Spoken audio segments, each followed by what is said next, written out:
Assalamualaikum warahmatullahi wabarakatuh. Alhamdulillahirabbil alamin wassalatu wassalamu ala asyrafil anbiya'i wal mursalin sayyidina wa maulana Muhammadin sallallahu alaihi wasallam wa ala alihi wa ashabihi ajma'in. Wa ba'du ala hadhihi niyyah wa ala kulli niyatin shalihatin al-Fatihah. A'udzu billahi minasy ila hadratin Nabil Mustafa Muhammadin sallallahu alaihi wasallam wa ala alihi wa ashabihi wa azwajihi wa auladihi wa dzurriyyatihi wa ahli baitil kiram syai'un lillahi lahumul fatihah. A'udzu billahi minasyaitonir rajim. Tsumma ila arwah ikhwanihi minal anbiya'i wal mursalin wal malaikatil muqarrabin was sahabati wat tabi'in wal awliya'i wasyuhada'i wassalihin syai'un lillahi lahumul fatihah. A'udzu billahi minasyaitonir rajim.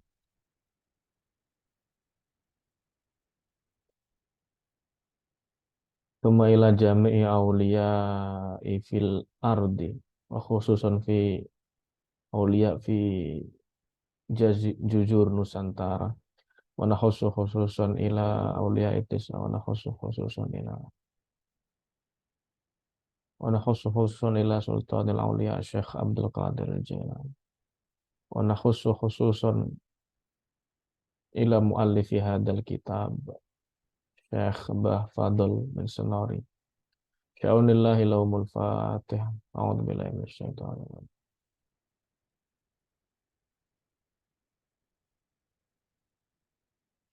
Wala nansa aidan ila hadrati Bah Hasyim Asy'ari sya'unillahi lahumul fatihah.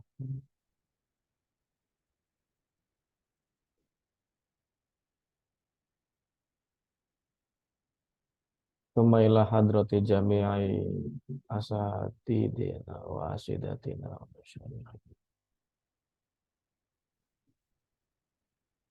Ya'unillahi lahumul fatihah.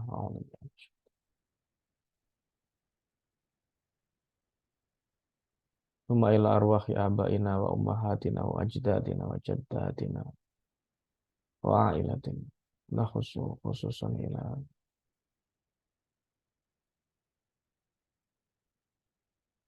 ya'unillahi lahumul fatihah. A'udzu billahi minasyaitonir rajim.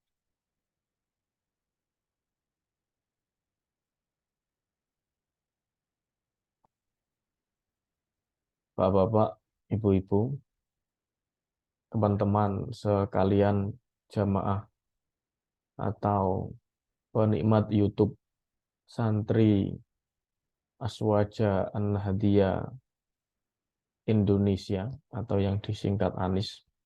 Pada episode sebelumnya kita telah membahas beberapa bagian tentang apa yang ada dalam kitab Ahlal Musamarah fi Hikayati Auliya Ittis'ah, dan kita sampai pada kisah seorang pendakwah yang bernama Maulana Ishaq. Singkat kata, Maulana Ishaq ini sebelumnya tinggal di Samudra Pasai, dan beliau adalah saudara daripada Ibrahim Al-Asmar yang menikah dengan Putri Campa. Kalau Ibrahim Al-Asmar menikah dengan Putri Campa, sedangkan Maulana Ishaq ini menikah dengan seorang putri dari kerajaan Samudra Pasai yang ada di Sumatera bagian barat. Singkat kata, Maulana Ishaq akhirnya melakukan safari dakwah ke Pulau Jawa, sehingga sampailah dia pada tempat yang disebut sebagai Kerajaan Blambangan, memiliki seorang raja dengan putri yang sakitnya parah dan tidak bisa disembuhkan, sampai dilakukan sayembara dan Maulana Ishaq bisa menyembuhkannya atas izin Allah Subhanahu wa taala, dan akhirnya Maulana Ishaq dijadikan menantu dari Raja Blambangan tersebut. Namun kemudian istri tersebut menikah dan melahirkan seorang anak, tetapi karena dalam waktu yang sama terjadi wabah yang begitu parah di Blambangan, akhirnya dianggap Maulana Ishak ini pembawa sial. Larilah Maulana Ishak ini ke tengah hutan ke tengah hutan dan di atas gunung, di mana satu tempat yang Raja Blambangan tidak memungkinkan menemukan Maulana Ishak. Setelah lama bersembunyi, Maulana Ishak akhirnya kembali ke Samudra Pasai. Kita kalau lihat di buku PDF, karena sekali lagi saya memegang dua kitab dalam bentuk PDF dan juga dalam bentuk hard copy. Nah ini wa amma Maulana Ishak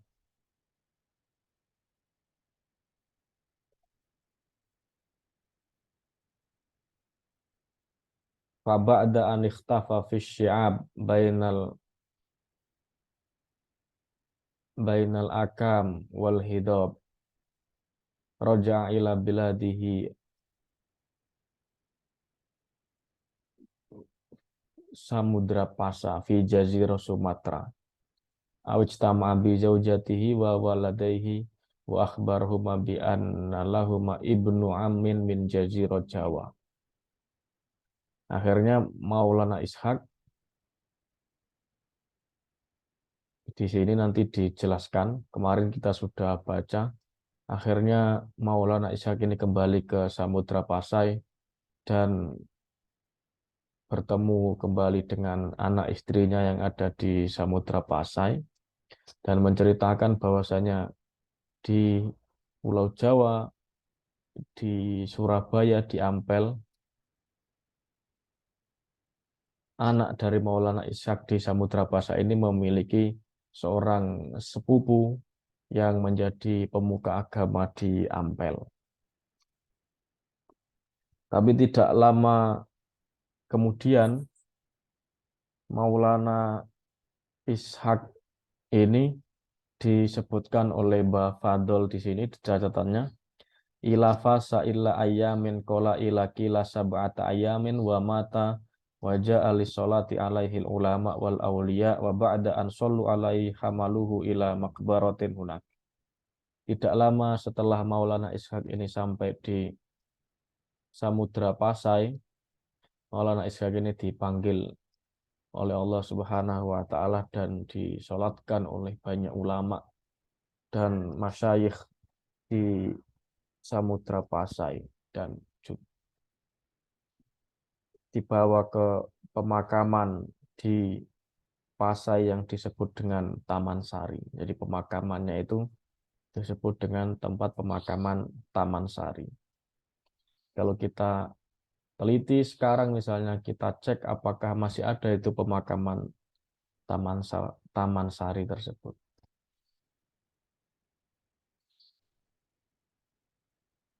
Dan akhirnya kita sampai kepada bab yang selanjutnya yaitu membahas tentang Sayyid Abdul Qadir.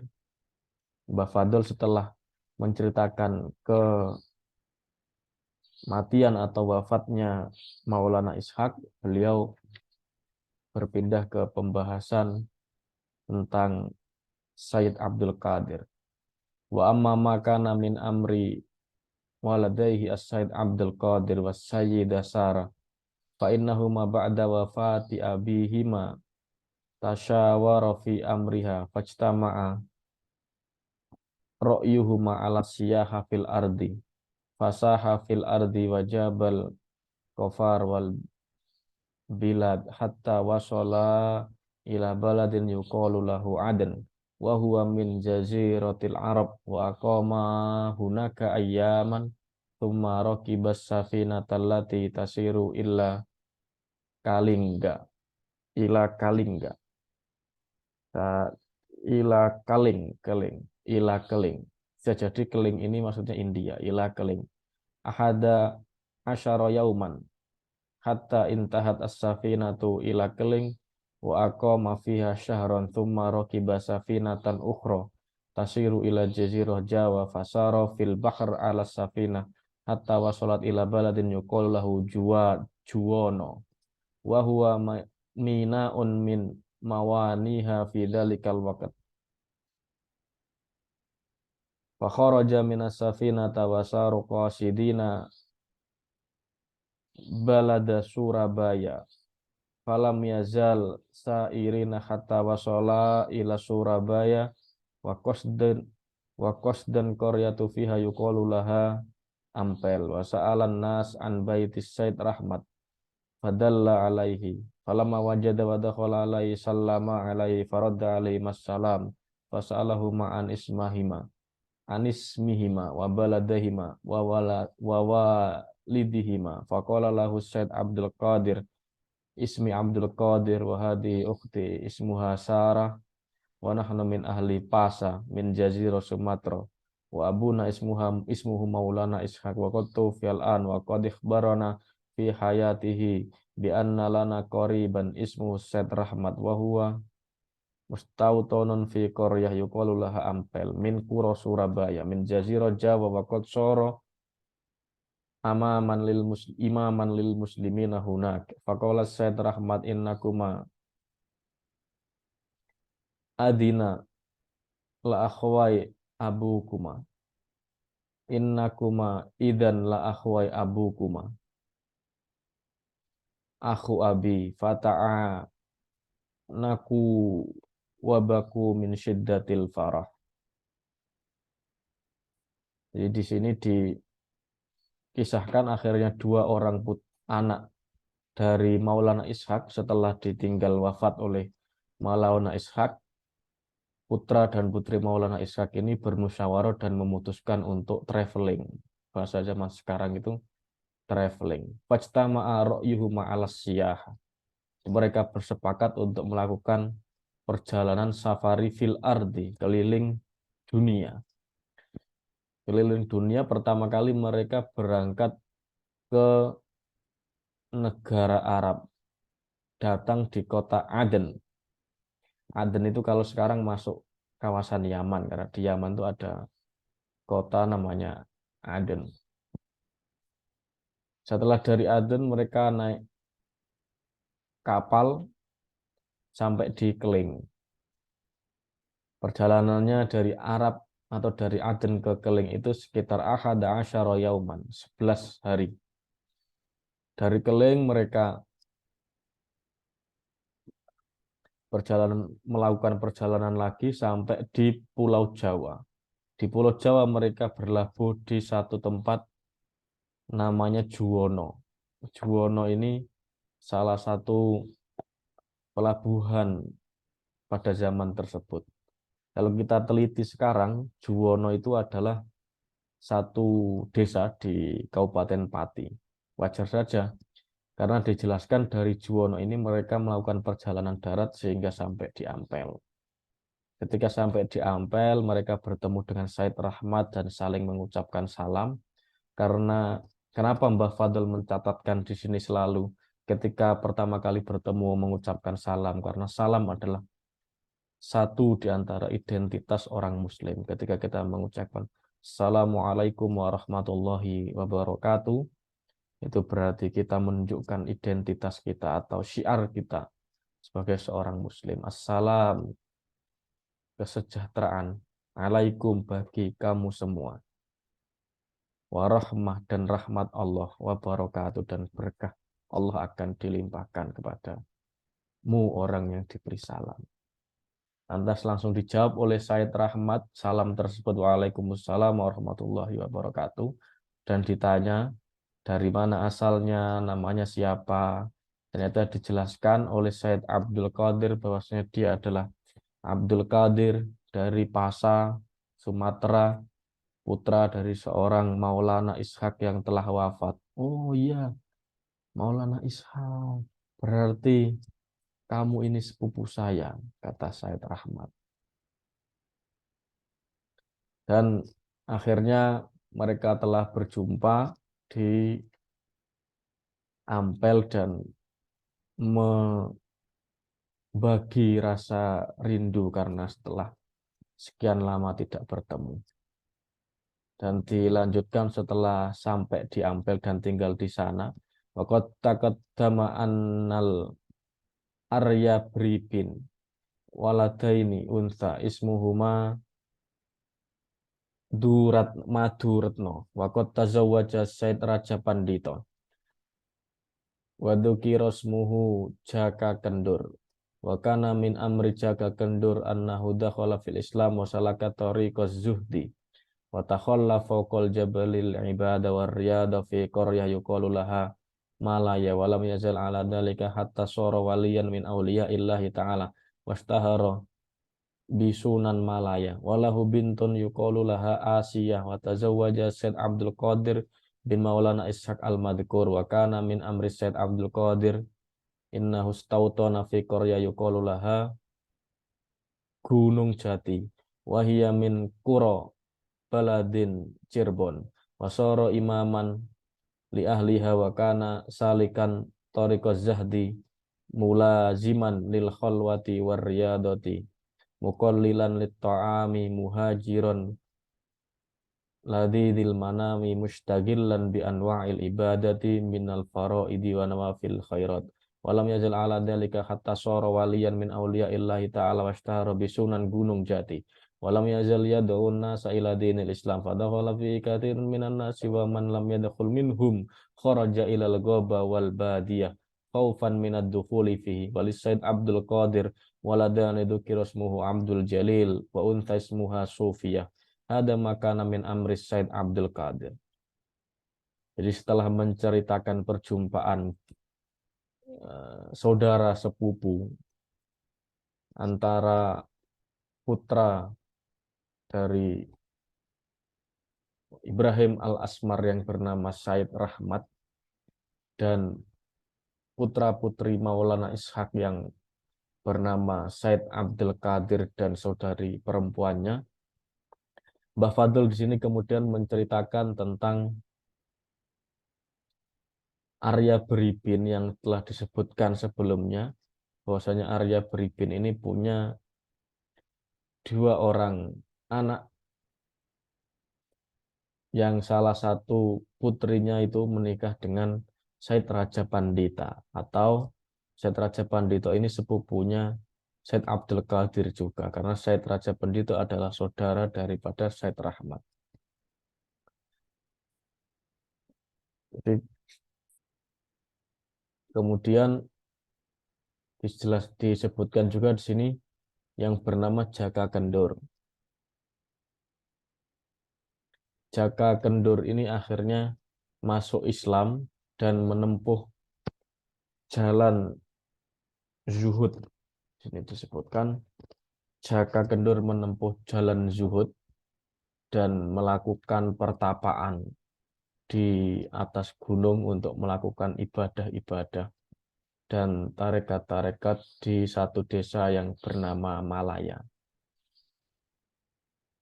Mbah Fadl ini kalau menyebutkan seorang wali mesti diawali dengan, jadi ini wali menurut Mbah Fadl itu bisa jadi seorang yang melakukan cara hidup yang zuhud, atau zuhud itu fokus terhadap kebutuhan-kebutuhan spiritual, jadi lebih mementingkan hubungan antara manusia dengan Tuhannya, lebih mementingkan akhirat. Kecondongannya itu kecondongan terhadap kehidupan akhirat, namanya zuhud.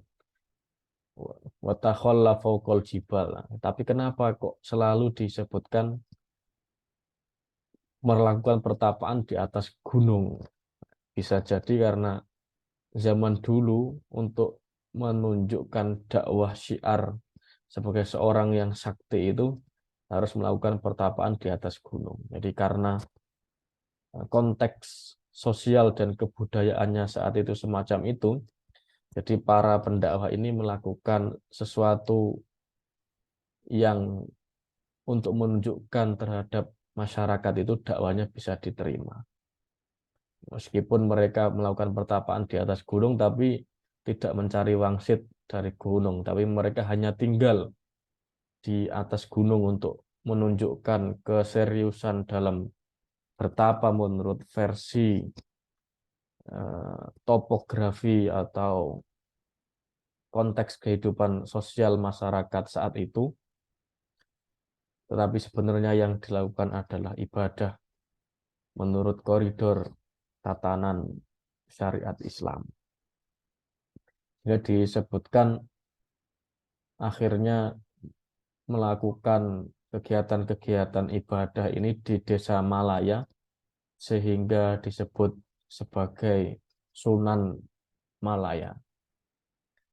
Dan Sunan Malaya ini memiliki seorang putri yang bernama Asia. Nah, inilah di sini ketemunya ini yang mau dibahas Mbak Fadol ini.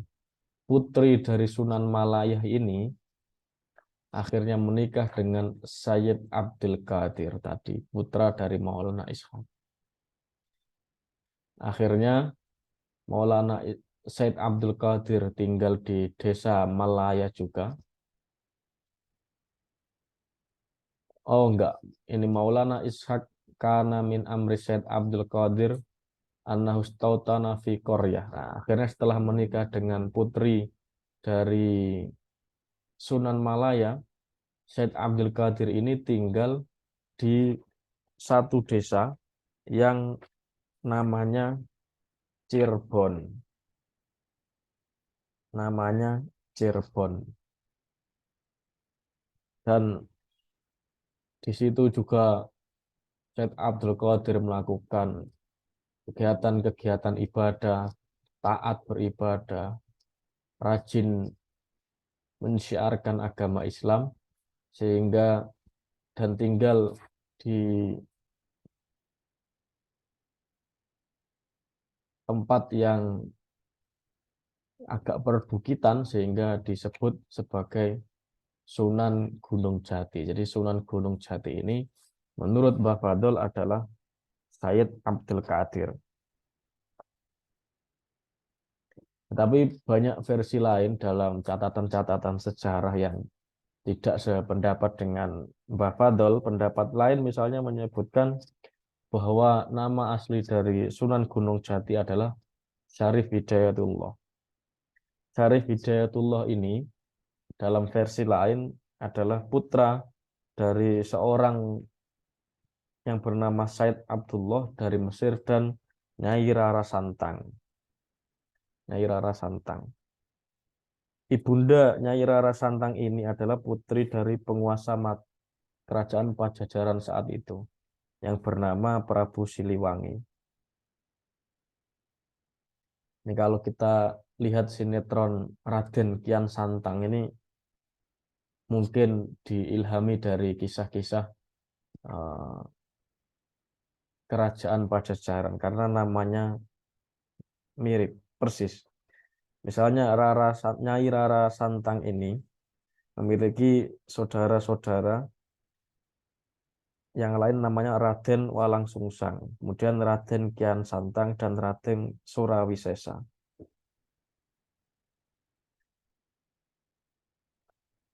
Nah, jadi menurut versi sejarah yang lain, bahwasanya Sunan Gunung Jati itu adalah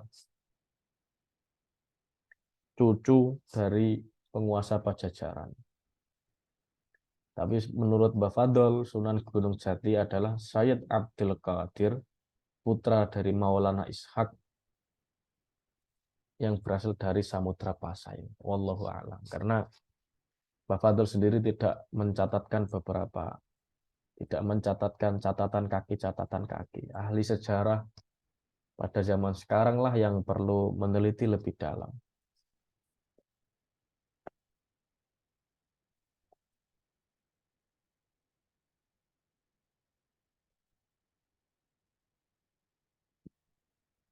Dan kita ke bab selanjutnya, kemudian Mbah Fadol menjelaskan tentang 3 pendatang dari Yaman.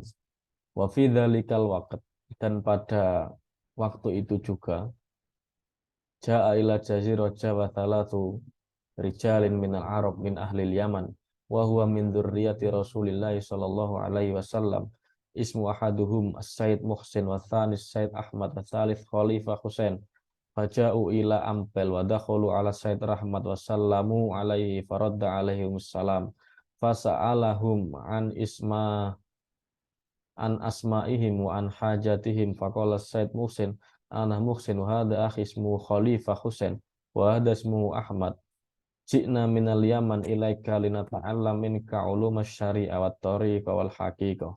Faqala Said Rahmat ya bunayya innal ilma syadidun li'annahu idza lam ya'mal bihi fahuwa yajurru ilal adab syadid. Faqala Said Muhsin narju min fadlillahi alaina wa min barakati du'aika lana wa du'ai abaina in naqwa 'alal amali bil ulumi ma'al ikhlas. Wa ta'allamu minhum tilkal uluma wa lazamu ala khidmatihi wa ta'atihi wa amalu bima asyara ilaihi hatta saru min awliya'illahi ta'ala. Dan dikisahkan ini dari Gunung Jati di Cirebon, sekarang Mbah Fadul pindah ke Ampel lagi. Dikisahkan ada tiga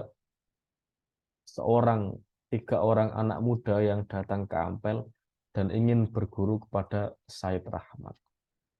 Jadi kalau kita garis bawahi catatan Mbah Fadul di sini, pada zaman tersebut Said Rahmat ini sudah dikenal sampai ke negeri Yaman.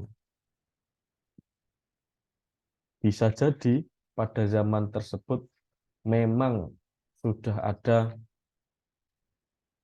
hubungan antara orang-orang di Nusantara ini dengan orang-orang di negara-negara Arab.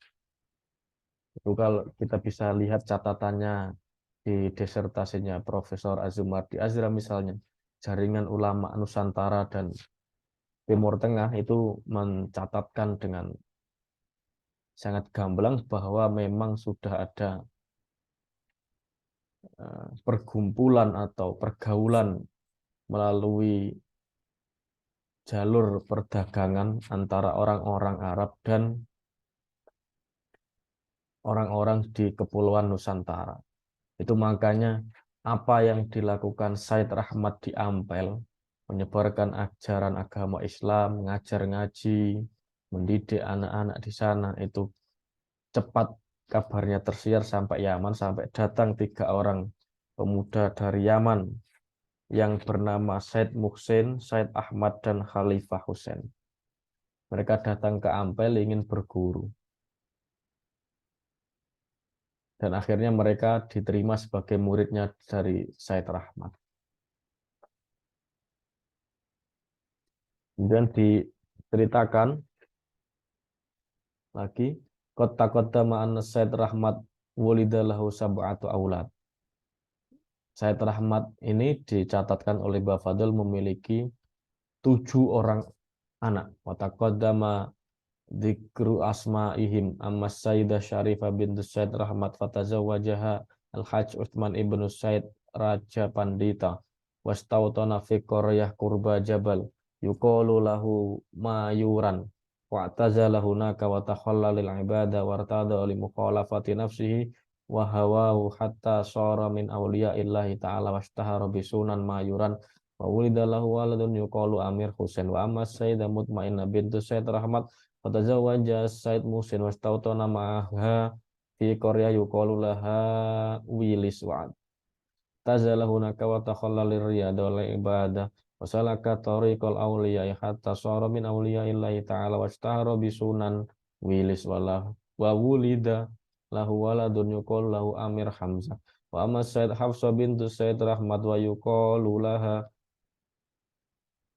Yai Ageng Maluka fatazawwaja Said Ahmad wastautana ma'a fi qaryah biqurbi Jabal yuqalu lahu Kamlaka wa atazala hunaka wa takhalla li mujahadati nafsi wa tajarrud li ibadatillahi martadun bitaqlili ta'am wal manami wadama ala dalika thalatha sinin wa sara waliyan min awliyaillahi ta'ala washtara bisunan gamalaka walam yulad lahu waladun. Nah, di sini dikisahkan beberapa anaknya Said Rahmat akhirnya menikah dengan santri-santrinya yang datang dari Yaman tadi.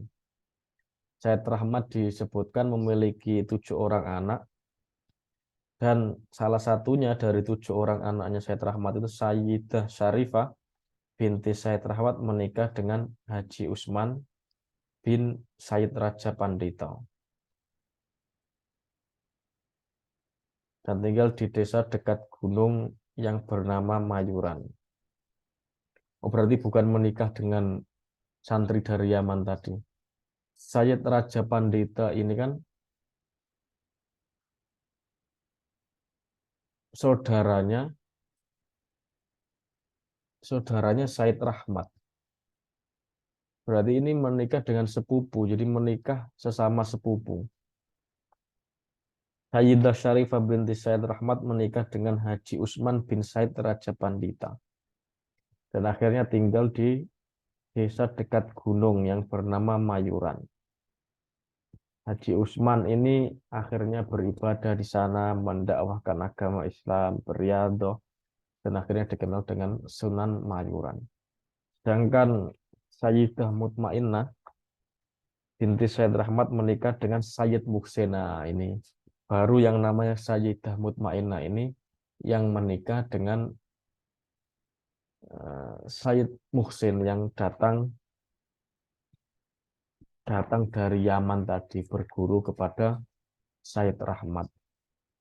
Wastautona fi qaryah yuqalu laha Wilis, dan mereka akhirnya tinggal di desa namanya Wilis dan melakukan pertapaan sana, beribadah, berdakwah seperti yang diceritakan sebelumnya umumnya para wali, dan akhirnya mereka disebut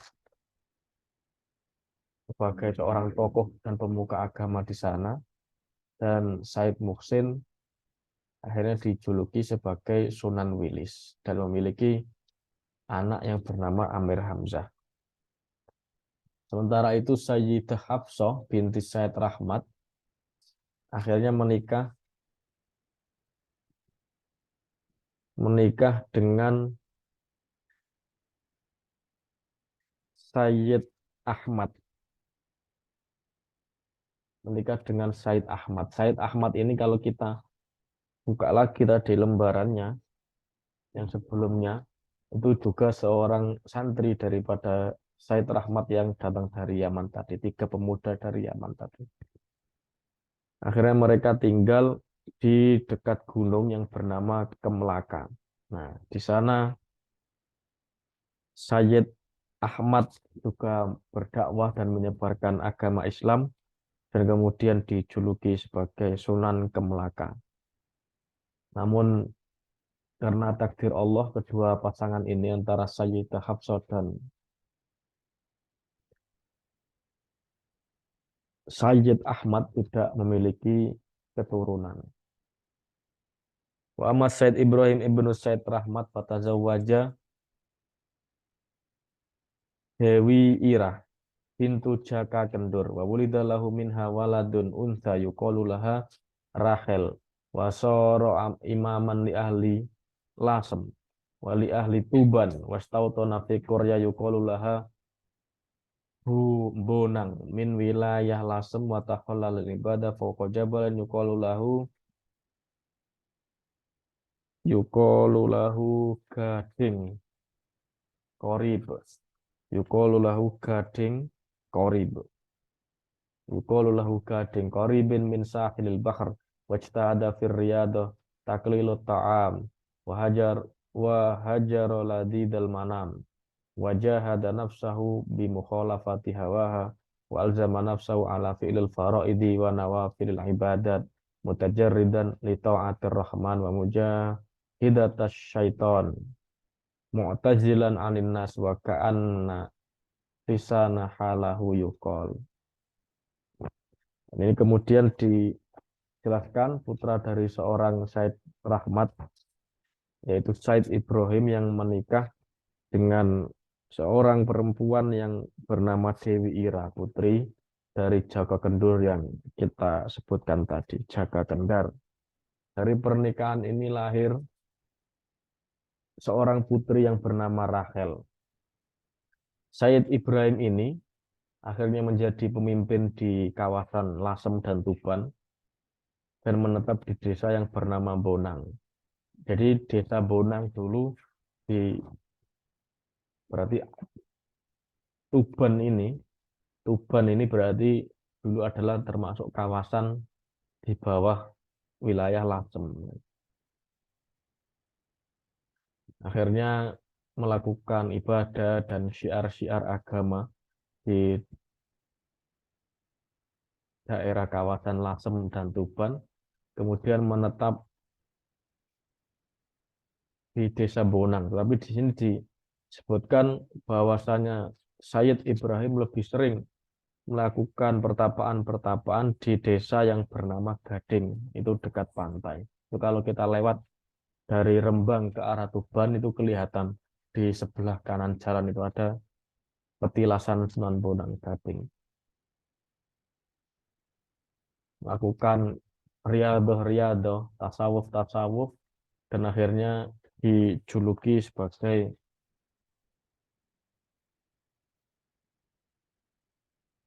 Sunan Bonang.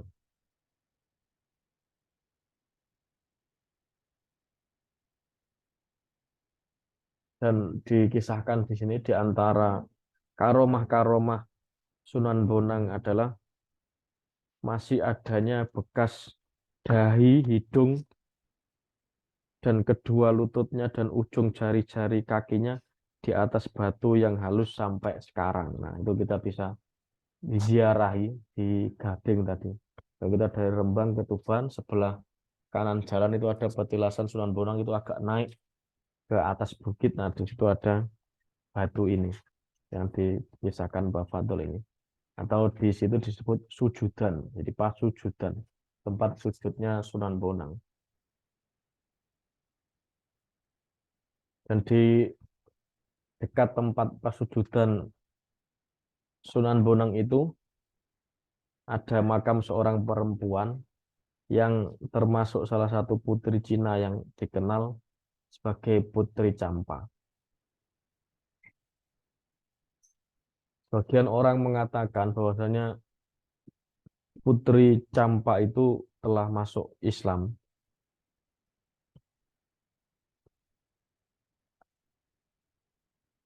Dan masuk Islam mereka Putri Campa ini ila innaha aslamat waru'at as-said Ibrahim yusalli ala as-sakhra fa'asyaqathu famakathat hunaka muntadirotan linsirafihi anis sholah falam yansarif hatta matat fadufinat hunaka wadorobat ala qabriha kubbah kanat tahta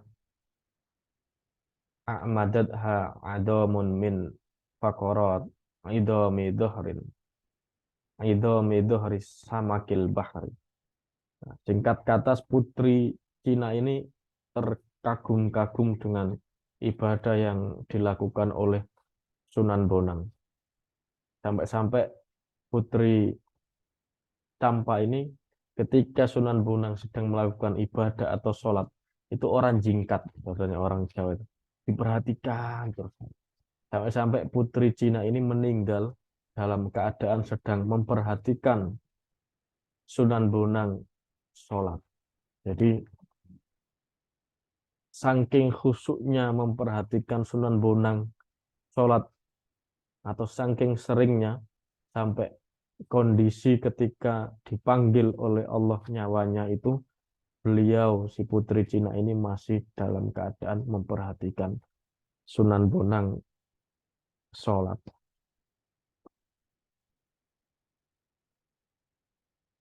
Kila wa min karomatihi hajaroni ala surati khatrir yatru ala khatrizah wa dzalika annahu marra fi dzalika tariq ma'a ba'du muridihi fa ada amamaha khatrir yatru ala khatriratin faqala lahu muriduhu wa huwa yadunnu annahu lam ya'rifuhu ma inna amamaka khatriron yatru ala khatriratin faqala bal huma hajarani fasara hajrin wa huma baqiyani ilal an fi mahalla yuqalu laha hajar al khatrir. Watu celeng waman koryah karas min nahiyah sedan min akmali rembang wawir dalika minal karomat. Dan disebutkan di antara karomah Sunan Bonang yang lain adalah keberadaan dua buah batu dalam bentuk babi jantan yang mengawini babi betina. Diana ada kisahnya. Kenapa ada batu yang menyerupai babi sedang mengawini babi jantan sedang mengawini babi betina. Itu dikisahkan ketika Said Ibrahim atau Sunan Bonang sedang berjalan bersama muridnya, tiba-tiba di depannya ada 2 ekor babi yang sedang bercumbu mesra. Lalu murid Said Ibrahim ini menduga gurunya itu tidak tahu.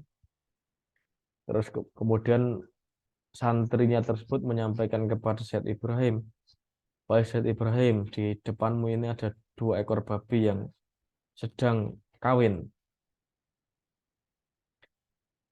Lantas Said Ibrahim menjawab, "Oh, itu bukan 2 ekor babi, tetapi itu 2 buah batu," kata Said Ibrahim. Dan benar, setelah itu 2 ekor babi yang dilihat oleh santrinya Said Ibrahim ini berubah menjadi 2 ekor babi. Dan sampai sekarang menjadi dua batu yang menyerupai babi. Sampai sekarang Mbah Fadul menyebutkan batu tersebut masih ada dan disebut sebagai watu celeng. Itu ada di Desa Keras, Kecamatan Sedan, Kabupaten Rembang. Tentunya Mbah Fadul sangat hafal kisah-kisah ini karena beliau berasal dari Sedan. Cuman kebenarannya wallahu a'lam bishawab.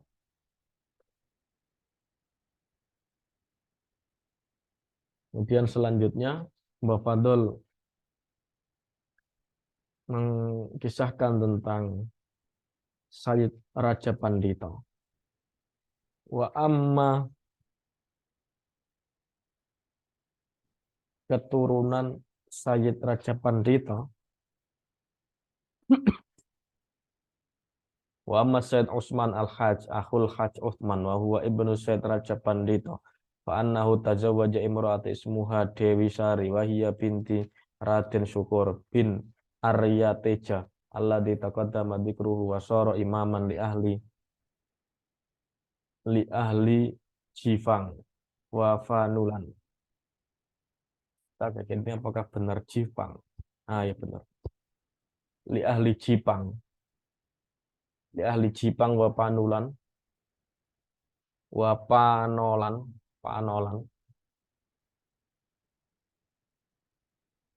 Wastautana fi qarya yuqalu laha ngudung wasalaka tariqul auliyai wadbaru anid dunya wala zamar riyadh wa tajarrada lil ibadah wa sara min auliyaillahi ta'ala washtahara bi sunan ngudung wa wulidalahu unsa ismuha Sujinah wa dzakara ismuhu Amirul Hajj wa dzukira ismuhu Amirul Hajj wa dzakar bukan wa dzikira wa wulidalahu unsa ismuha Sujinah wa dzakaron ismuhu Amir Hajj. Jadi ini diceritakan tentang keturunan Said Raja Pandito.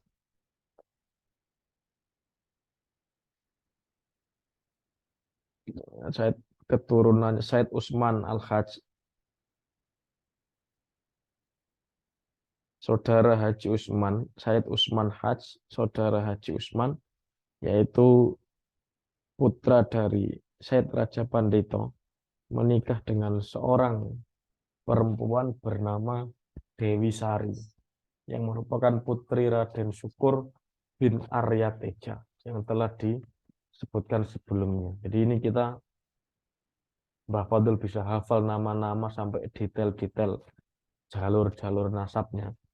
Padahal saya kalau baca ini lagi, misalnya Putri Raden Syukur bin Arya Teja yang telah disebutkan sebelumnya, itu saya sudah lupa Arya Teja ini yang mana tadi gitu.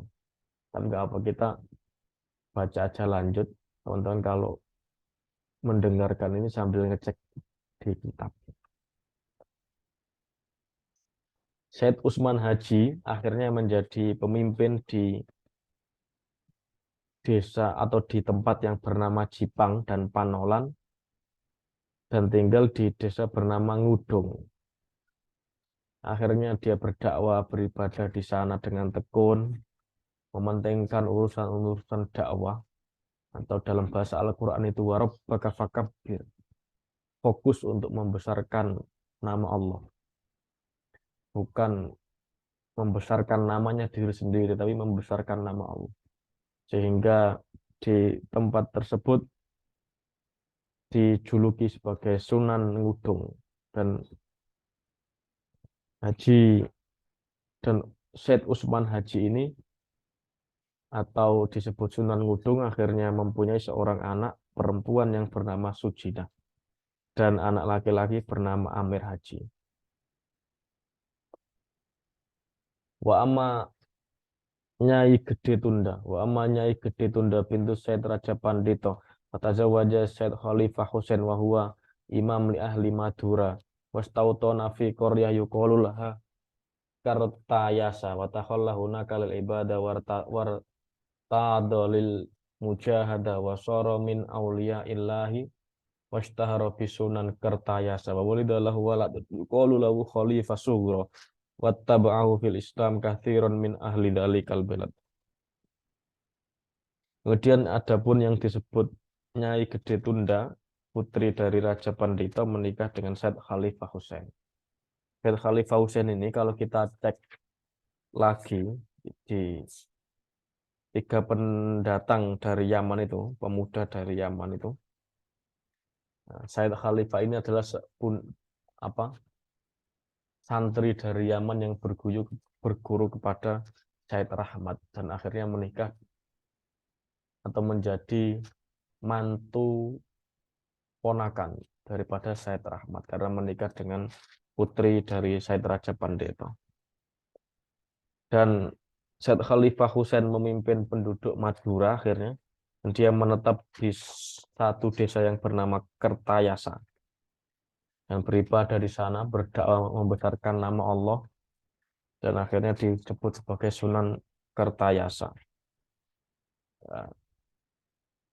Sunan Kertayasa ini memiliki seorang anak yang bernama Khalifah Sughra. Ini biasanya kalau disebutkan namanya Khalifah Sughra berarti nanti akan dibahas siapa ini Khalifah Sughra, jadi apa ini Khalifah Sughra. Karena kalau kita perhatikan bacaan-bacaan sebelumnya, misalnya Mbah Fadl menyebutkan Arya Teja, nah, nanti di halaman-halaman berikutnya akan dijelaskan Arya Teja ini jadi apa, pengaruhnya apa terhadap dakwah Islam atau apa, silsilahnya bersambung kemana. Nah, ini putra daripada Sunan Kertayasa atau Syed Khalifah Husain, santrinya Syed Rahmat ini menjadi Sunan Kertayasa dan memiliki putra yang bernama Khalifah Sughra. Wali Raden Syukur al-Mutaqaddim dzikruhu.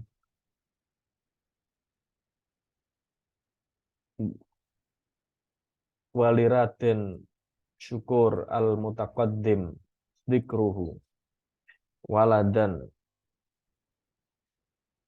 ismuhu Raden Syahid wa tazawwaja Raden Syahid hadas Sayyidah Sarah bintu Maulana Ishaq wa ya syaqiqatu Syed Abdul Qadir. Wa sara Raden Syahid al-Madhkur wa sara Raden Syahid al-Madhkur imaman li ahli Darmayu wa manulan wastautana fi qarya yuqalu laha kali joko wa takhallahu hunaka lil ibadah wa atazala lil mujahada wala zamar riyadu ila ansaru waliyan min awliyaillahi ta'ala wattaba'u khalqan kathir fi ta'atillahi ta'ala wa lam yanqati 'anit takhalli wa atazala an-nas war riyadu wa aqbala al-akhirah wa adbaru 'anid dunya bil kulliyat bil kulliyati wa walida lahu satu auladin Raden Said was Sayyid Ruqayyah was Sayyidah Ruqayyah was Sayyidah Rafi'ah. Nah, di sini diceritakan tentang Raden Syahid, yaitu Raden Syahid ini putra daripada Raden Syukur. Nah, kenapa Raden Syahid ini disebutkan? Karena Raden Syahid ini menikah dengan Sayyidah Sarah binti Maulana Ishak, putri Maulana Ishak yang datang dari Pasai ke Ampel tadi yang disebutkan sebelumnya. Raden Syahid akhirnya memimpin penduduk Dermayu dan Manulan serta tinggal di desa yang bernama Kalijaga. Ia berdakwah di sana, membesarkan nama Allah, fokus dalam dakwah-dakwah Islam, dan akhirnya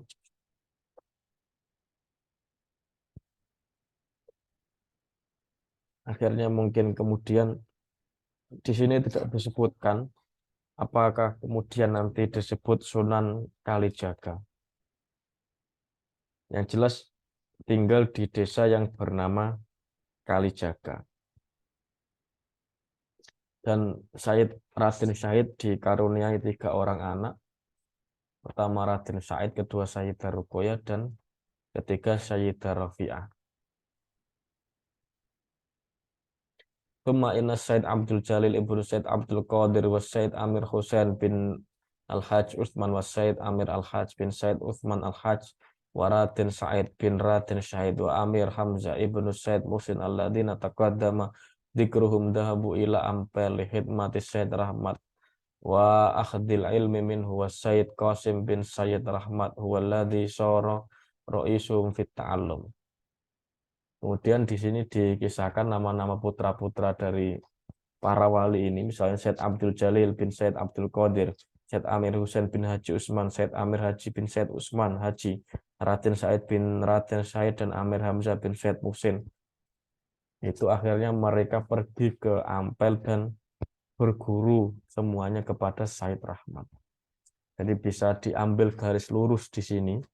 Mbah Fadl mengisahkan bahwasanya rata-rata pendakwah di Pulau Jawa dan Madura yang tersebar itu adalah murid daripada Sayyid Rahmat.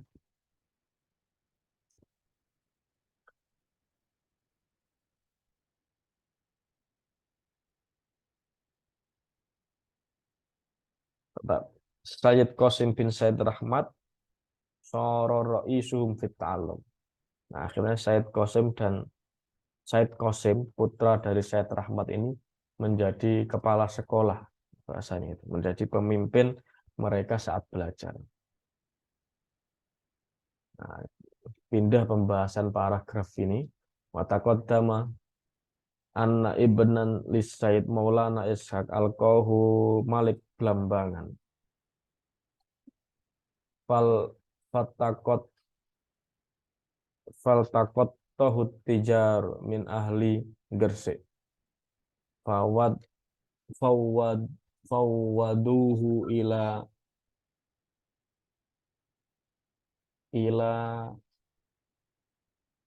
nyai gede, ila nyai gede. Wa yuqalu lahu nyai gede Tunda Pinateh. Nyai gede Tunda Pinateh. Wa inna samathu biraden Paku. Walam tajal tarbiyata wa tabannahu ila anna balagha minal umri khamsa wa asyara sana. Fasyara'a fi talabil ulumi syari'ah thumma sami'a inna fi qarya Ampel min wilayah Surabaya aliman min kibaril ulama yu'allimun nas al-ulum thalatha syari'ah tariq wal haqiqah.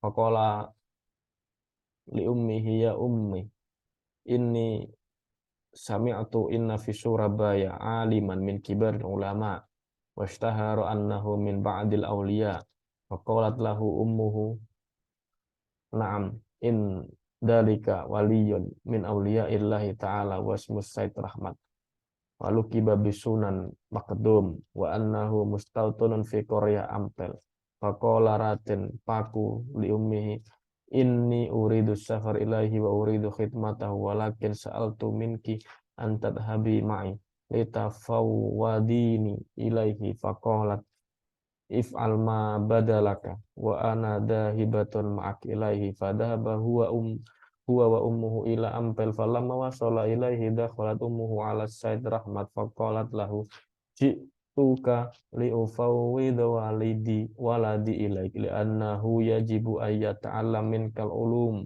allati yahtaju ilaiha fi dinihi qala aina huwal an qalat huwa the kharijal bait huwa the maksudnya huwa dzalika kharijal bait mustadilan tahta syajarati tanbul fada'ahu ilaika fada'ahu Said Rahmat fadakhala wa jalasa baina yadayhi falamma ra'ahu Said Rahmat sakata wa ta'ammala fi wajhi wa tadhakkara ma jara lis Said Maulana Ishaq wa waladahu lamma ra'ahu fihi min man syabbahu bi Maulana Ishaq faqala laha ahada waladiki min nafsiki aw waladun tabannihi fakhtabarathu bihaqiqatin amrihi kama taqaddama dzikru faqala Said Rahmat in kana makhbaratni bihi haqqan fahada ibnu ammi wa ana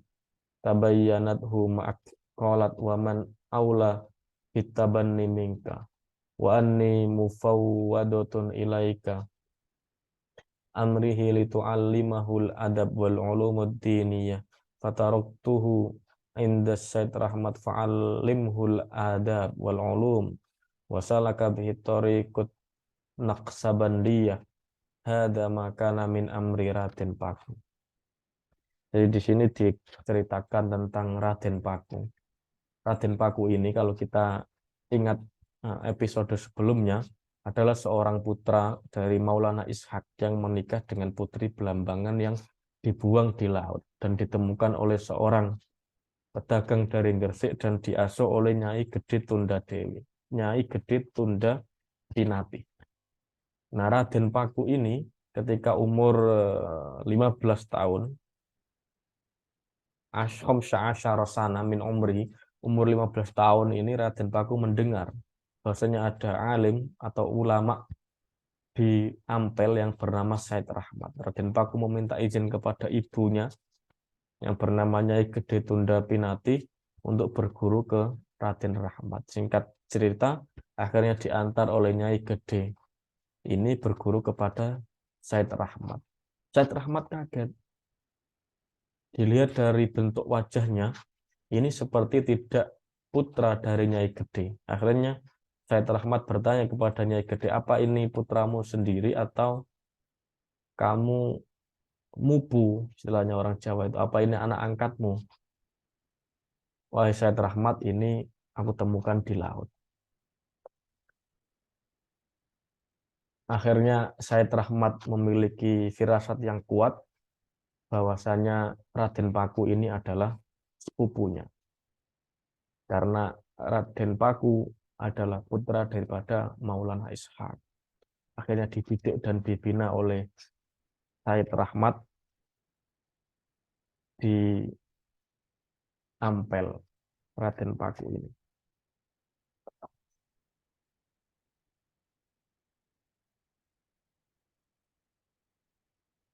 Kemudian selanjutnya kisah tentang Raden Fattah dan Raden Husain. Ya, nanti kisah ini Raden Paku, Raden Fattah, Raden Husain ini nanti akan ada bab-bab selanjutnya tentang pendirian kerajaan Demak. Wa taqaddama anna lil Malik Brawijaya waladan min zaujati Siniyah ismuhu Raden Fattah. Wali Raden Fattah akhun lil ismuhu Raden Husain.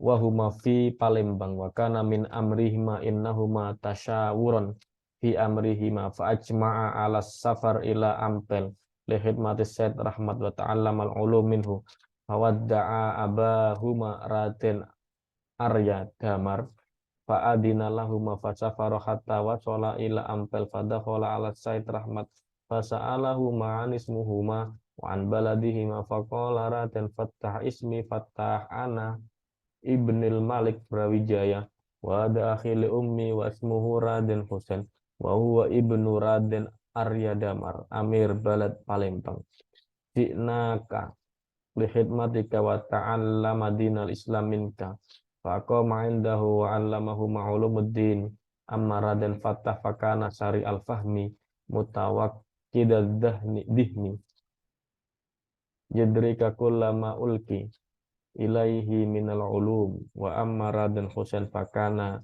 balidan fasoro Raden Fattah aliman bin ulumi syariah min ilmi syariah wa tariqah al haqiqah mustaqilan bi ada'il faraidi wa nawafil ibadat bitajannuban lil muharramat wal makruhat thumma inna Raden Husain ba'da tuli maqamihi fi Ampel qala fi nafsihi kaifa yatajarrada akhi Fattah wa yajtahid fi ta'allumil kutubid diniyah wa yashtagilla bitilkal ulum allati la tahsulu bihal maratib wal wilayah sultaniyah ka'annahu laysa min abna'il muluk wa katama dzalika fi nafsi falamma tala alaihi al-amru qala li Raden Fattah ya akhi kaifa nukim huna khadimina lis-Sayyid Rahmat fi Korea wa qad hasalna ma kunna naqsuduhu wa natlubuhu min ulumil ibadah falinad habal an ila Majapahit wa nakhdumul Malik Brawijaya fala'allana nafuzu bidzalikal wilayat as-sunniyah wal maratibil aliyah faqala lahu Raden Fattah inni la urid dalika fa'adhab anta binafsika ilal Malik Brawijaya wa anni mukim huna khadiman lis-Said Rahmat ra'idan bidzalika nafsi wa mutahhiran min masawil akhlaqiyya muhalliyan laha bimahasiniha faqala lahu Raden Husain if'al ma syi'ta.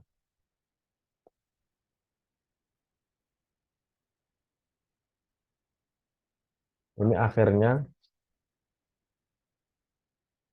diceritakan di sini Raden Fattah dan Raden Husain putra dari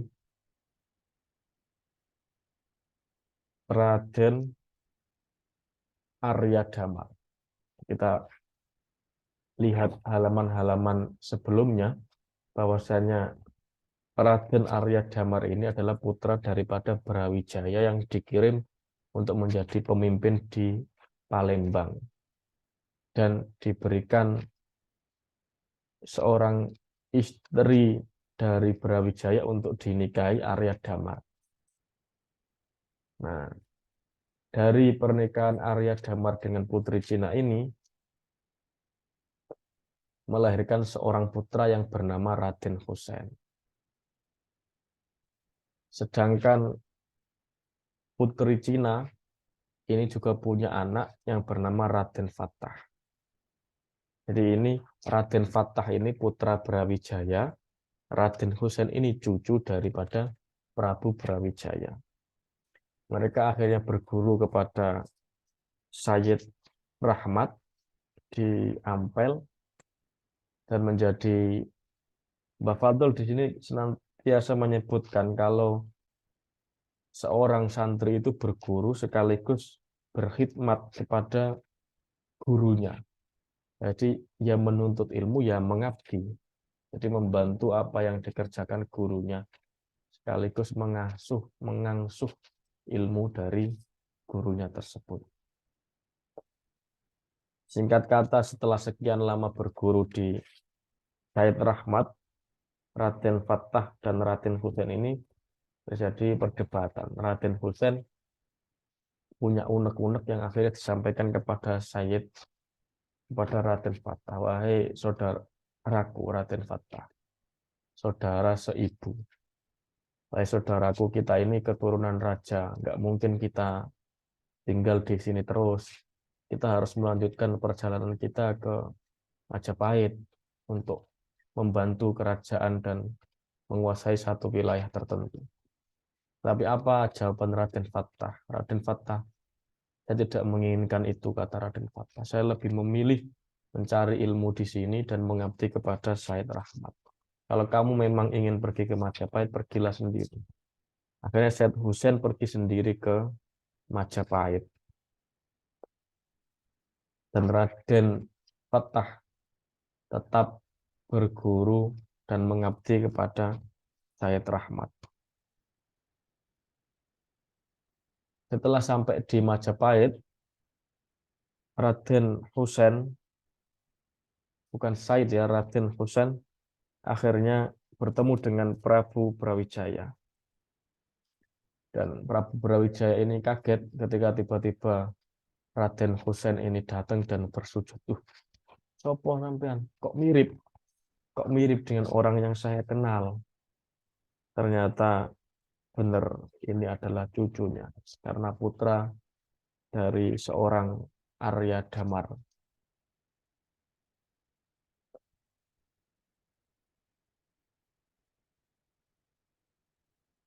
Raden Husain akhirnya menyampaikan apa yang dia inginkan. Sebagai seorang cucu Prabu Brawijaya, dia ingin mengabdi kepada kerajaan dan kepada raja. Kemudian Raden Husain diberikan kekuasaan oleh Prabu Brawijaya menjadi seorang menteri dan dipindah ke daerah yang bernama Terong, serta kemudian dijuluki sebagai Pecat Tunda.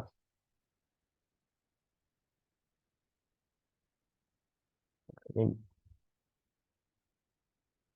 kita melanjutkan bab selanjutnya. Coba kita share kembali PDF-nya. Nah, ini.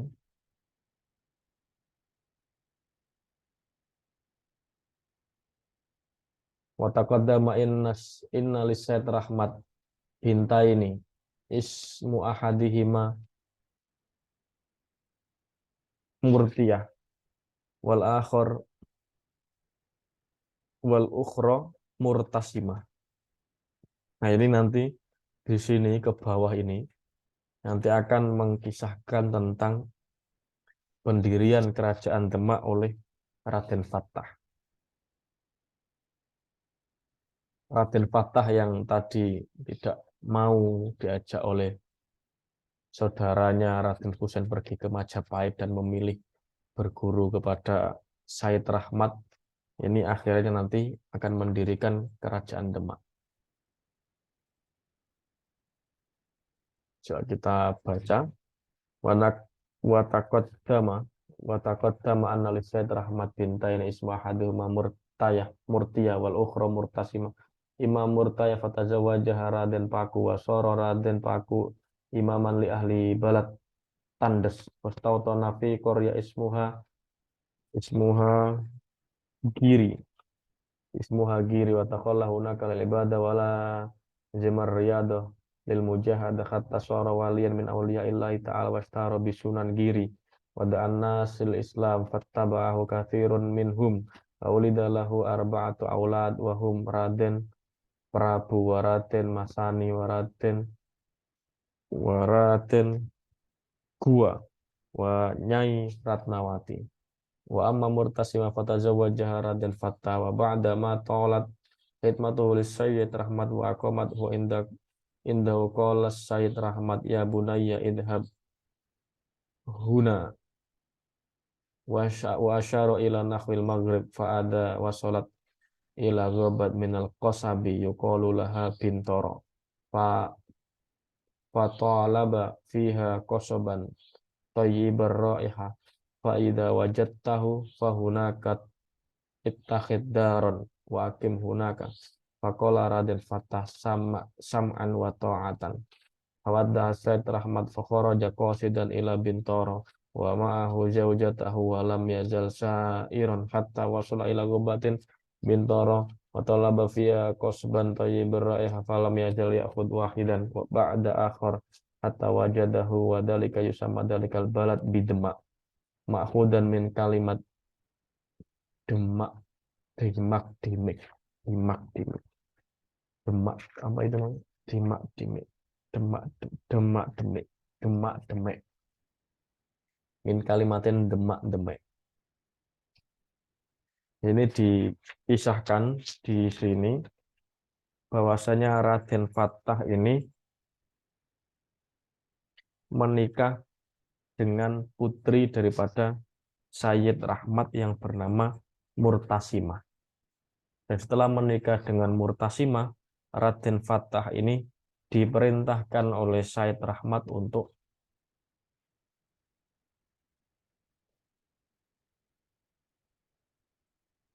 pergi atau berdakwah ke arah barat. Baratnya Surabaya itu ya berarti bisa Tuban, bisa Lasem, bisa Rembang, bisa Pati. Tetapi akhirnya ketika disuruh pergi ke arah barat tersebut, ada pesan yang disampaikan oleh Sayyid Rahmat kepada Raden Fathah. Fa'idha wasalta ila gobatin minal kosabi, kosobi, minal kosbi, yukolulaha bintoro. Kalau kamu sudah sampai hutan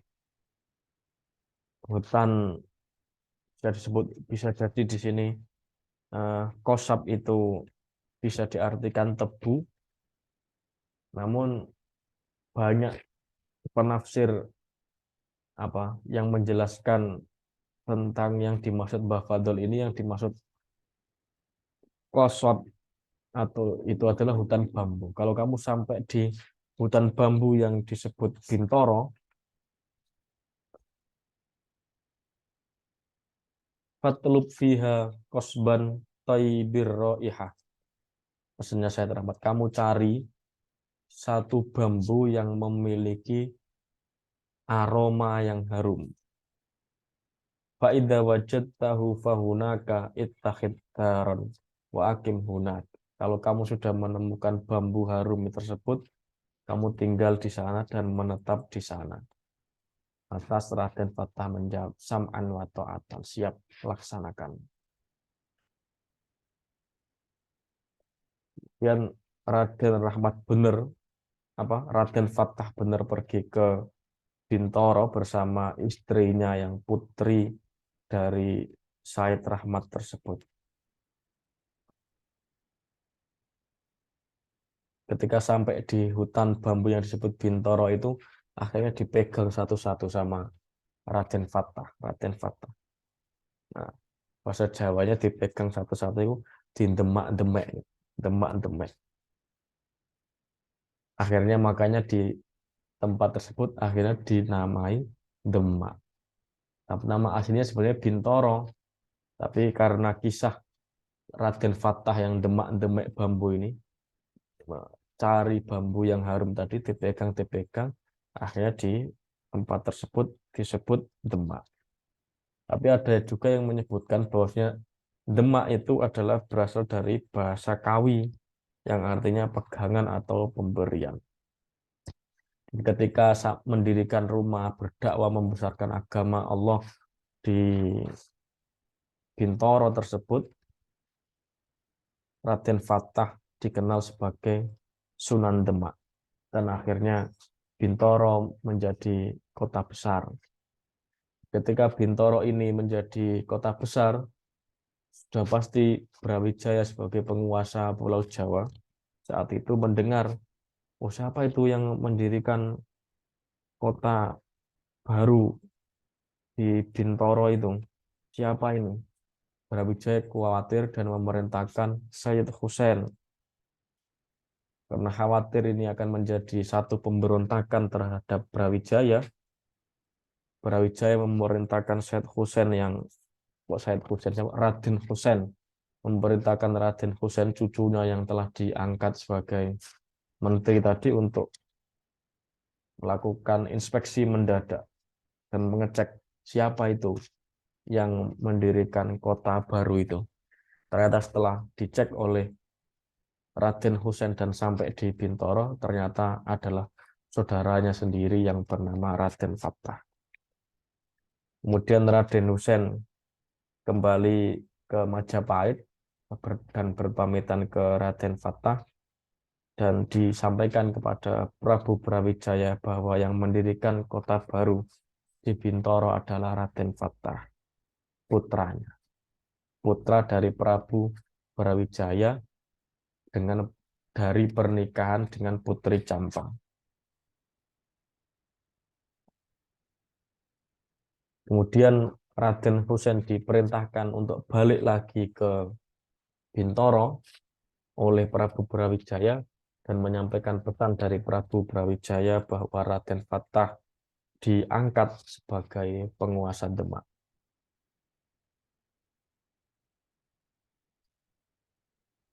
Dan kemudian summa ba'da dalika amara Said Ibrahim Raden Fattah ain ayyabni masjidan lil jamaah.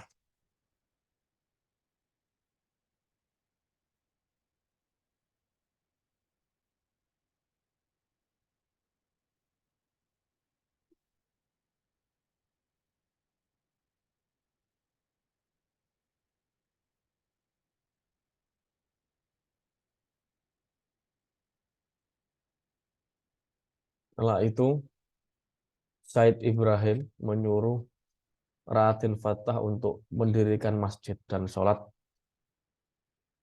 berjamaah.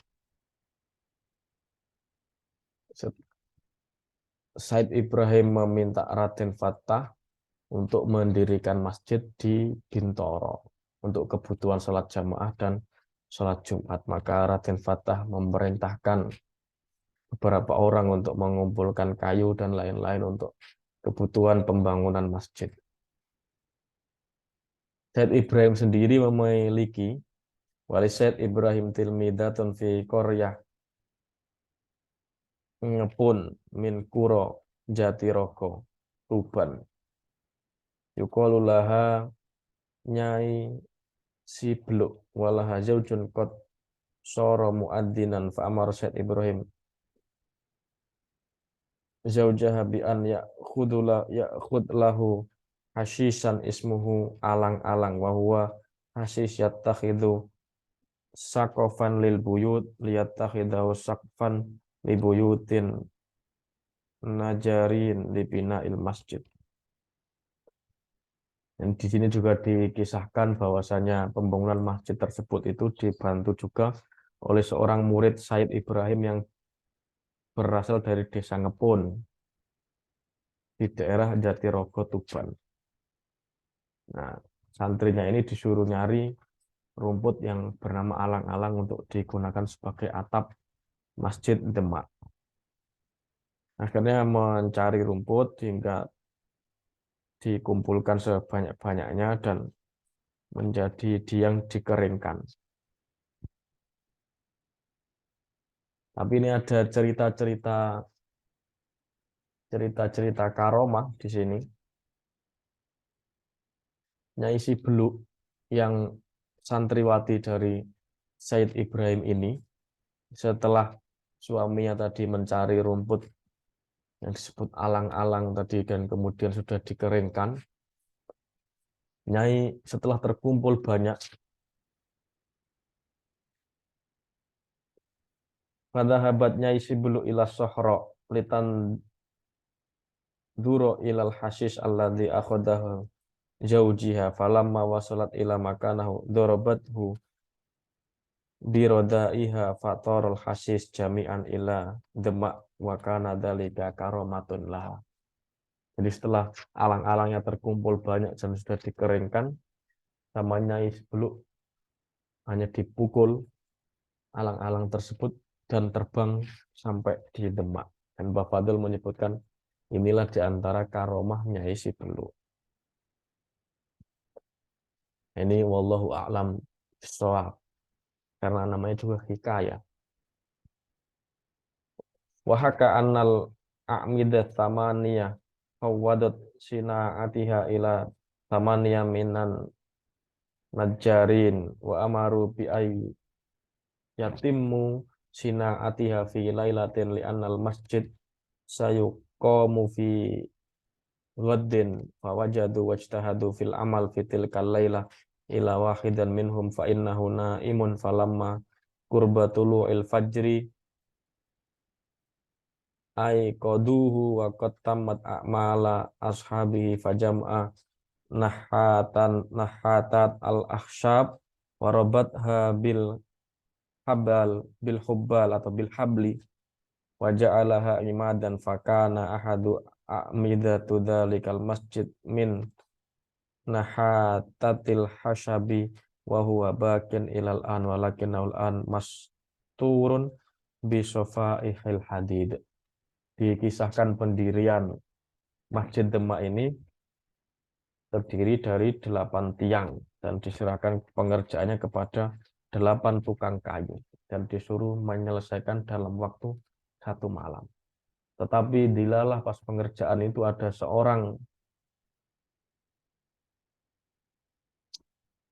pekerja kayu yang tidur. Ketika sudah mendekati waktu fajar, mereka yang 7 lainnya ini sudah selesai mengerjakan tiang tersebut. Dan mereka membangunkan seorang yang satu tadi yang tertidur. Dan ketika bangun, karena mereka sudah terlambat dari teman-temannya, singkat kisah, satu orang yang tertidur ini akhirnya mengumpulkan potongan-potongan kayu tadi, dirangkai dan dijadikan satu tiang yang gede ini. Makanya kalau kita sholat di Masjid Demak atau ziarah ke Masjid Demak itu memang ada satu tiang yang dia kayak apa? Potongan-potongan kayu gitu yang ditata rapi menjadi tiang kayu bulat ini yang tinggi. Dulu itu diikat pakai tali, tapi kata Mbah Fadol sekarang ditutupi dengan lempengan besi. Dan kalau kita lihat sekarang itu apa yang mengikat potongan-potongan kayu itu udah bukan tali lagi tapi besi. Kita bisa kita jumpai masih bisa kita jumpai sampai sekarang di Masjid Agung Demak. Kemudian dijelaskan lagi di sini oleh Mbah Fadol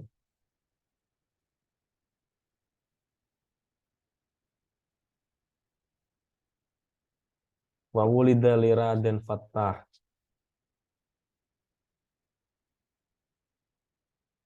wa wulida li Raden Fattah satu auladin wahum Prabu Waraden Trenggono Prabu Waraden Trenggono Waraden Bagus Sedo Kali Wakanduruhan wa Untha Ismuha Sayyidah Ratiyah. Ini diganti pembahasan setelah tadi membahas tentang pembangunan masjid, sekarang membahas tentang Raden Fatah mempunyai 5 orang anak. Pertama Prabu Raden Trenggono, Raden Bagus Sedokali, Kanduruhan, dan Sayyidah Ratiyah. Raden Trenggono ini yang kita familiar karena ada di pelajaran-pelajaran sekolah. Sampai di sini kita akan lanjutkan tentang pembahasan-pembahasan selanjutnya. Masih ada pembahasan tentang Said Qasim bin Said Rahmat, atau nanti kita akan nambah tentang silsilah beberapa sunan. Kemudian juga ada pembahasan tentang Said Abdul Jalil.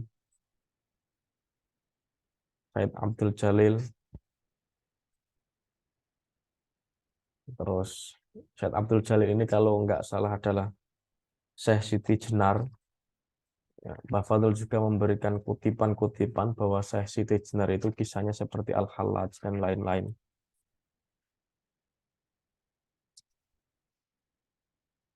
Wallahul muwaffiq ila aqwamit thoriq. Wassalamualaikum warahmatullahi wabarakatuh.